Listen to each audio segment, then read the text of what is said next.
नमस्कार, मैं भावेंद्र चक्रधारी ज्ञान के ऑनलाइन क्लासेस में आप सभी का स्वागत और अभिनंदन करता हूँ। आज हम पढ़ने जा रहे हैं चौथी कक्षा का हिंदी विषय का चैप्टर वन का हम क्या करेंगे, अभ्यास करेंगे। ठीक है, तो यहाँ पर ये कविता है पार्ट वन, सीखो कविता का हम लोग करेंगे अभ्यास करेंगे।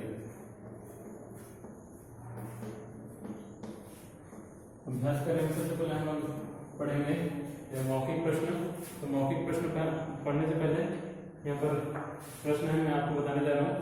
पहला प्रश्न मौखिक का कवि के अनुसार कौन कौन सी वस्तुएं हमें संदेश दे रही हैं। तो यहाँ पर कविता में कौन कौन सी वस्तुएं हैं जो हमें जीवन के बारे में संदेश दे रही है, उसके बारे में हम लोग यहाँ पर पढ़ेंगे। ठीक है, उगते सूर्य की तेजस्वी किरणें हमें सीख दे रही है कुछ, और चहचहाते पक्षी, शीतल पवन और फूलों की मधुर सुगंध, पवनों का मस्त संगीत और तितलियों की सुंदरता हमें इन्हीं जैसे बनने की प्रेरणा दे रहे हैं यहाँ पर। ठीक है, तो जितना भी है सूरज की किरण, तितलियां, पेड़ पौधे और मधुर फूलों की मधुर सुगंध, ये सब क्या दे रहे हैं कि हमें इन्हीं की तरह बनने की प्रेरणा दे रहे हैं।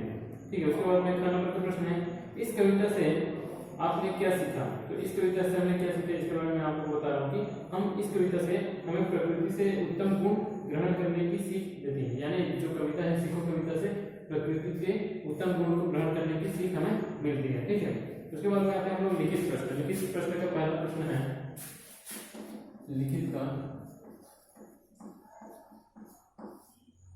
पहला प्रश्न का में क्या है, कौन गतिमान बनने के लिए कह रहा है। तो यहाँ पर सही उत्तर पर गोला लगेगा। जो सही उत्तर है हम लोग को क्या करना है कि गोला लगाना है। ठीक है, सही उत्तर पर गोला लगेगा। लिखित का सही उत्तर पर गोला लगेंगे।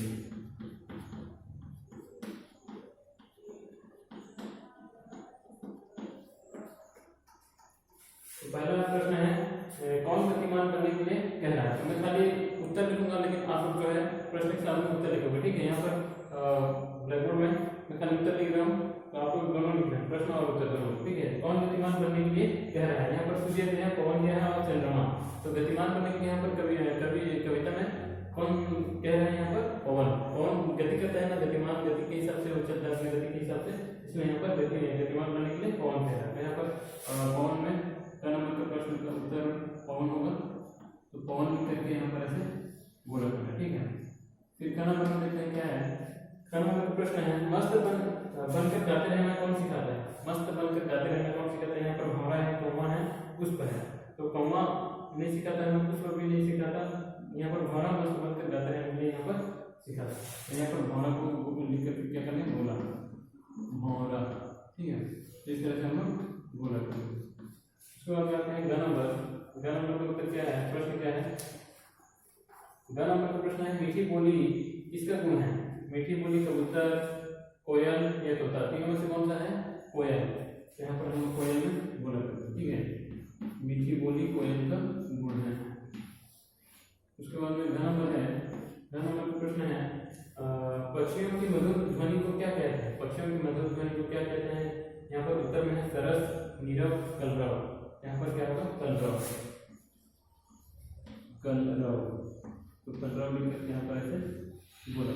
ठीक है, तो ये हमारा कौन सा प्रश्न खत्म हो गया, पहला नंबर का प्रश्न खत्म हो गया। लिखित का सही उत्तर पर गोला लगेंगे। सही उत्तर पर गोला लगेंगे, ये वाला प्रश्न कंप्लीट हो गया। ठीक है, उसके बाद हम करते हैं 2nd नंबर आते हैं। यहाँ पर क्या है, सही उत्तर लिखो। ठीक है, 2nd नंबर का प्रश्न है, यहाँ पर सही उत्तर लिखो। तो सही उत्तर लिखो, यहाँ पर प्रश्न दिए हैं 2nd नंबर में। तो 2nd नंबर का पहला प्रश्न क्या है कि रवि कहाँ से उदय होता है। रवि कहाँ से, जो सूर्य है वो कहाँ से उदय होता है। सूर्य कहाँ से उदय होता है, यहाँ पर उत्तर में लिखना है आप लोग को, रवि उदयाचल पर्वत के पीछे से उदय होता है। उदयाचल का मतलब है जो पर्वत, उस पर्वत जिसके पीछे से सूर्य उदय होता है। यहाँ पर लिखना है रवि उदयाचल के पर्वत के पीछे से उदय होता है। ठीक है, उसके बाद में 3 नंबर का प्रश्न क्या है। 3 नंबर का प्रश्न है, तितली क्या संदेश देती है। जो तितली है वो क्या संदेश देती है, हमें यह संदेश देती है कि अपने को इतना सुंदर आकर्षित बनाओ कि हर किसी को आपको पाने की लालसा रहे। यानी अपने आप को इतना सुंदर बनाना है कि हर किसी को दूसरों को पाने की, अपने आप को पाने की लालसा रहे। ठीक है, उसके बाद में 4 नंबर का प्रश्न क्या है कि मीठे गुणों से कानों में क्या घुल जाता है। मीठे गुणों से कानों में मिश्री सी घुल जाती है। ठीक है। इसके बाद में 9 नंबर का प्रश्न क्या है कि फूल हमें क्या सिखाते हैं। फूल जो है वो हमें क्या सिखाते हैं, फूल से हमें क्या सीखते हैं। फूल हमें हर पल मुस्कुराते रहने की प्रेरणा देते हैं या फिर सिखाते हैं, ठीक है। तो इस तरह से अपना जो सेकंड नंबर का प्रश्न है उसका उत्तर इस तरह से आप लोग एक एक करके ठीक से लिखेंगे, ठीक है। 3 नंबर में करते हैं कि उचित मिलान करो, यानी इधर अलग शब्द है उधर अलग शब्द है तो दोनों शब्दों का मिलान करना है, ठीक है। मिलान यहाँ पर लिखा है जग जाओ, काम पर लग जाओ, तेजस्वी बनो, सुगंध फैलाओ, गतिमान बनो। और इधर लिखा है सुमन, मस्त पवन, उषा, पक्षी, सूर्य। तो ये इधर जो उधर के सामने मिलाना है, ठीक है। तो यहाँ पर जग जाओ कितना मिलेगा, जग जाओ कौन सा है, जग जाओ उषा, उसके बाद में काम पर लग जाओ पक्षी, उसके बाद में तेजस्वी बनो, सूर्य से करना, उसके बाद में सुगंध फैलाओ, सुमन से हम लोग सीखते हैं, गतिमान बनो, मस्त पवन से हम लोग सीखते हैं, ठीक है। तो इस तरह से मिलन करना है। जग जाओ, जग जाओ ये किसमें मिला है, उषा, यानी उषा से हम लोग जगना सीखते हैं। फिर काम पर लग जाओ, काम पर लगने में कौन सा है, शुरू होकर के चिड़िया चहचहाने लगते हैं तो उससे शुरू करते हैं लोग काम पर लगने का प्रेरणा में। उसके बाद में तेजस्वी बनने के लिए हमें सीखना है सूर्य से तेजस्वी बनना सीखना है, सुगंध फैलाने के लिए सुमन से यानी कुछ तरह से सुगंध फैलाना सीखना है। उसके बाद में गतिमान, मस्त पवन से हम लोग गतिमान बनने के लिए सीखना है, ठीक है।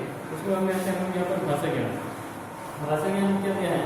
कविता में आपने पढ़ा कि उषा, पक्षी, पवन, सूर्य, पुष्प, मोरा, तितली व कोयल आदि कुछ अच्छा काम करने के लिए कह रहे हैं। यद्यपि ये बोल नहीं सकते किंतु आपने अपने कार्यों से ही मनुष्य को संदेश दे रहे हैं। मनुष्य बोलने में समर्थ है अतः वह अपनी बात को बोलकर प्रकट करता है। तो यहाँ पर जो है उषा, पक्षी, पवन, सूर्य, पुष्प, मोरा, तितली या कोयल ये सब कुछ अच्छा काम करते हैं, लेकिन अच्छा काम करते हैं लेकिन ये लोग बोल नहीं पाते, यद्यपि यहाँ बोल नहीं पाते लेकिन इनके काम से हम लोग को कुछ प्रेरणा मिलता है। मनुष्य बोलने में समर्थ है, लेकिन मनुष्य जो है बोलने में समर्थ है, हम लोग जो है वो बोल सकते हैं, लेकिन जो निर्जीव पदार्थ है जैसे कि निर्जीव पदार्थ नहीं, जैसे कि फूल है, पेड़ है, पक्षी, पशु पक्षी ये सब बोल नहीं सकते, लेकिन अपने जो काम से लोग मनुष्य को क्या करते हैं, प्रेरणा देते हैं, ठीक है। तो मनुष्य जो है वो अपने मनुष्य बोलने में समर्थ है, लेकिन वह अपनी बात को बोलकर प्रकट करता है। मनुष्य क्या करते हैं कि अपनी बात को बोलकर प्रकट करता है, अपनी बात को बोलकर प्रकट करने को हम क्या कहते हैं, भाषा कहते हैं। भाषा के यहाँ पर क्या है, भाषा के दो रूप होते हैं, पहला है मौखिक और दूसरा क्या है, लिखित। आप लोग पढ़ चुके हो, व्याकरण में मैं पढ़ा चुका हूँ कि भाषा के दो रूप है, पहला मौखिक और दूसरा लिखित। तो मौखिक भाषा हम किसे कहते हैं, मुख से बोलकर प्रकट किया गया रूप, जो हम लोग मुख से बोलकर प्रकट करते हैं उसे क्या कहते हैं, मौखिक। और हम लोग जो लिखकर प्रकट करते हैं उसको क्या कहते हैं, लिखित। मातृभाषा, बच्चा अपनी माँ और परिवार के सदस्यों से जो भाषा सीखता है वह अपनी मातृभाषा कहलाती है, ठीक है। तो मातृभाषा हम किसे कहते हैं कि बच्चा, एक बच्चा, छोटे से बच्चा अपनी माँ से जो भाषा सीखती है उसे हम क्या कहते हैं, मातृभाषा। फिर बोली किसे कहते हैं, किसी क्षेत्र विशेष में बोली जाने वाली भाषा बोली कहलाती है। इसका क्षेत्र छोटा होता है, यानी कोई भी छोटे क्षेत्र में भाषा जो भी भाषा बोलते हैं उसको बोली कहते हैं। राष्ट्रभाषा, संपूर्ण राष्ट्र में बोली और समझी जाने वाली भाषा राष्ट्रभाषा या राष्ट्रीय भाषा कहलाती है। तो राष्ट्रभाषा हम लोग किसे कहते हैं, संपूर्ण राष्ट्र में कुछ भी भाषा हम लोग बोलते हैं तो उसको ज्यादा संपूर्ण राष्ट्र में बोली और समझी, यानी पूरे राष्ट्र में बोली जाने वाली और समझी जाने वाली भाषा को हम लोग राष्ट्रभाषा कहते हैं, ठीक है। यहाँ पर दिया है चित्र देकर भाषा का उचित रूप लिखें। जो चित्र यहाँ पर दिया है आप लोग देख रहे हैं यहाँ पर, तो इस चित्र को देख करके कौन सा भाषा है इसको हमें क्या करना है, लिखना है, ठीक है। तो पहला मैं यहाँ पर लिख रहा हूँ, ये व्याकरण का पहला कितना नंबर है, ये पहला नंबर, व्याकरण का पहला नंबर, भाषा ज्ञान, भाषा ज्ञान। भाषा ज्ञान के पहला नंबर में चित्र है डैश डैश, यानी जो चित्र है फिर नीचे में डैश डैश, यहाँ पर चित्र है, ठीक है। तो यहाँ पर बोल कर प्रकट कर रहा है, भाषण दे रहा है तो ये बोल कर प्रकट कर रहा है, तो इसको हम लोग क्या लिखेंगे, मौखिक। क्या होगा ये, मौखिक, मौखिक। इसके बाद में यहाँ पर दो बच्चे हैं, अपने कॉपी में लिखना है। आप लोग को दिखाई दे रहा है यहाँ पर दो बच्चे अपने अपने कॉपी में लिख रहे हैं, तो ये लिखना क्या होगा, लिखित। क्या होगा, लिखित।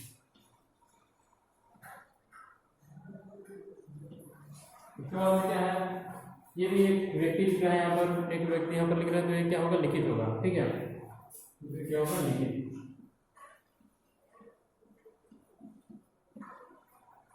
उसके बाद में है ये जो माँ अपनी बच्चे को कुछ बोल रही है। ठीक है, तो ये क्या होगा, मौखिक,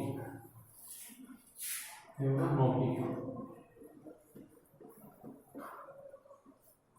तो इस तरह से हम लोग भाषा के चित्र को लेकर के अपने जो बुक है उसमें लिखना है। ठीक है, और कॉपी में भी लिखना है, क्योंकि कॉपी में अगर चित्र नहीं बनाओगे तो इसको क्या करोगे, नंबर देके यहाँ पर डेस्क डेस्क करके यहाँ पर भाषा का कौन सा रूप है उसको आप लोग को लिखना है। मैं वहाँ पर लिख दूँ। ठीक है, तो इस तरह से भाषा का मौखिक और लिखित रूप को हम लोग लिखना है। उसके बाद में सार्थक शब्दों के व्यवस्थित समूह से भाषा बनती है। इन बच्चों को इन वाक्यों को पढ़िए। बच्चे को काट कर सेव खिलाओ, यानी जो सार्थक शब्द है ना उनको मिला करके अच्छी तरीके से सार्थक शब्द के समूह से भाषा बनती है। यानी शब्द को अलग अलग लिख देने से भाषा नहीं बनती। ठीक है, उसको सजा करके लिखना पड़ता है। यहाँ पर एक उदाहरण में बच्चे को काट कर सेव खिलाओ, तो ये एक वाक्य नहीं बन रहा है। सेव काट कर बच्चे को खिलाओ, ये एक वाक्य बन रहा है। यानी जो शब्द है उसके व्यवस्थित समूह को हम लोग क्या कहते हैं, वाक्य कहते हैं। उपर्युक्त दोनों वाक्यों में समान शब्दों का प्रयोग हुआ है, लेकिन पहले वाक्य में शब्दों की व्यवस्था ठीक न होने के कारण वह उचित अर्थ प्रकट नहीं कर रहा है। देखो यहाँ पर पहले जो वाक्य है ना, मैं आपको लिख के बता रहा हूँ।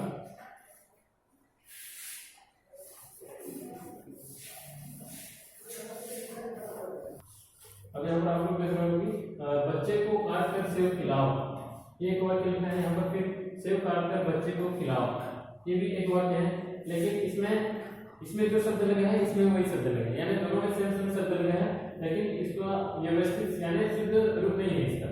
यानी ये जो शब्द है ना इसको अलग अलग जगह रख दिया गया, यानी लिखा गया है, तो इसका सही वाक्य ये नहीं बना।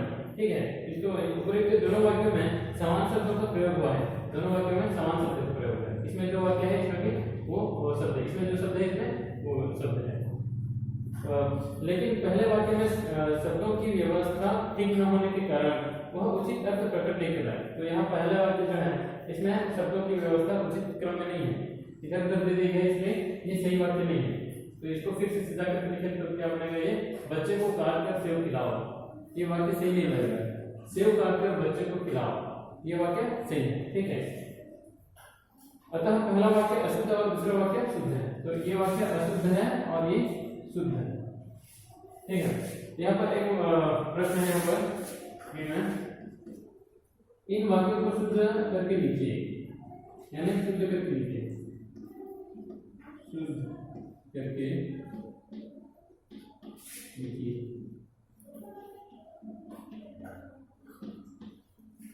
तो यहाँ पर कुछ प्रश्न है, उसको हम लोग क्या करना है, शुद्ध करके लिखना है। ठीक है,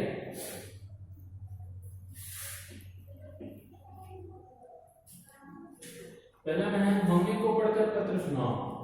मम्मी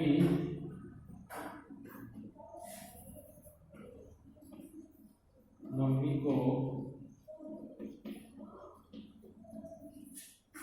पढ़कर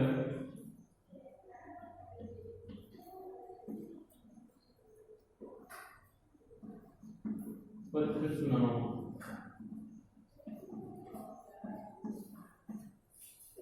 तो ये जो वाक्य है ना ये अशुद्ध वाक्य है, तो इसको शुद्ध करके लिखना है। ठीक है, मम्मी को पढ़कर पत्र सुनाओ, मम्मी को पढ़कर पत्र सुनाओ, तो ये अशुद्ध वाक्य है, इसको हमें क्या करके लिखना है, शुद्ध करके लिखना है।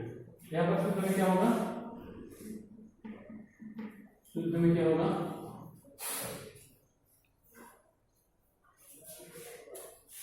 पत्र पढ़कर मम्मी को सुनाओ, इस तरह से लिखेंगे। ठीक है, पत्र पढ़कर मम्मी को सुनाओ,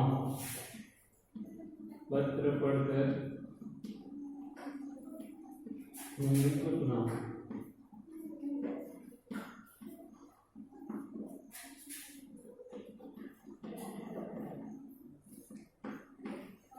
ठीक है, इसी तरह से और यहाँ पर है कानून में पुस्तक पढ़ रही है नेहा, पुस्तक पढ़ रही है नेहा, इसका क्या होगा, नेहा पुस्तक पढ़ रही है, नेहा पुस्तक पढ़ रही है, ठीक है। इसका क्या होगा, नेहा पुस्तक पढ़ रही है,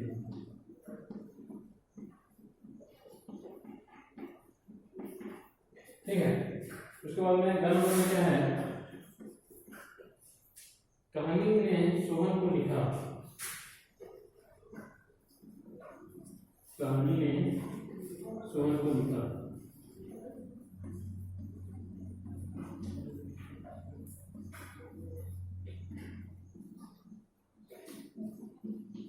इसका सूत्र क्या होगा, सोहन ने कहानी को लिखा,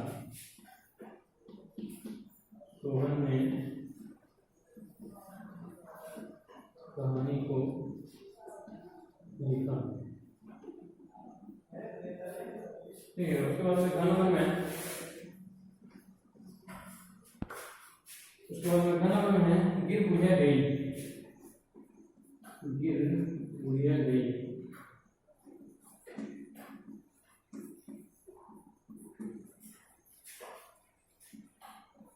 इसका सूत्र क्या होगा, बुढ़िया गिर गई,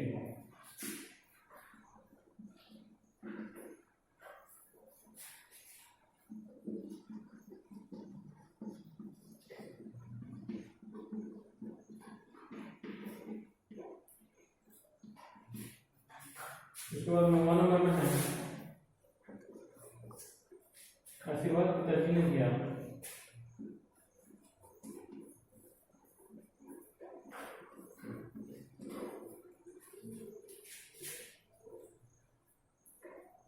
आशीर्वाद पिताजी ने दिया,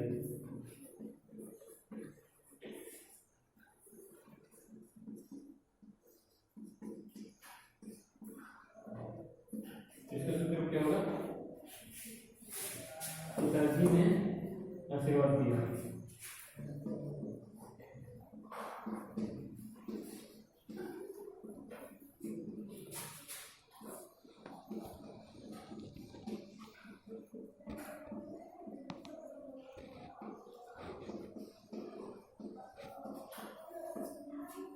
तो देखिए यहाँ पर शुद्ध शुद्ध करके लिखिए, यहाँ पर अशुद्ध कुछ शब्द वाक्य देते हैं, इसका हम लोग शुद्ध करके लिखे हैं, ठीक है। ये सब क्या है, अशुद्ध वाक्य, इसका हम लोग शुद्ध करके लिखे हैं। अशुद्ध वाक्य लिखने से क्या होता है कि हम लोग को हम कोई भी पढ़ेंगे तो समझ में नहीं आएगा, लेकिन शुद्ध जो वाक्य है उसको पढ़ने से समझ में आ जाता है, ठीक है। तो यहाँ पर है मम्मी को पढ़कर पत्र सुनाओ, तो इसका शुद्ध वाक्य क्या हुआ है, पत्र पढ़कर मम्मी को सुनाओ, ठीक है।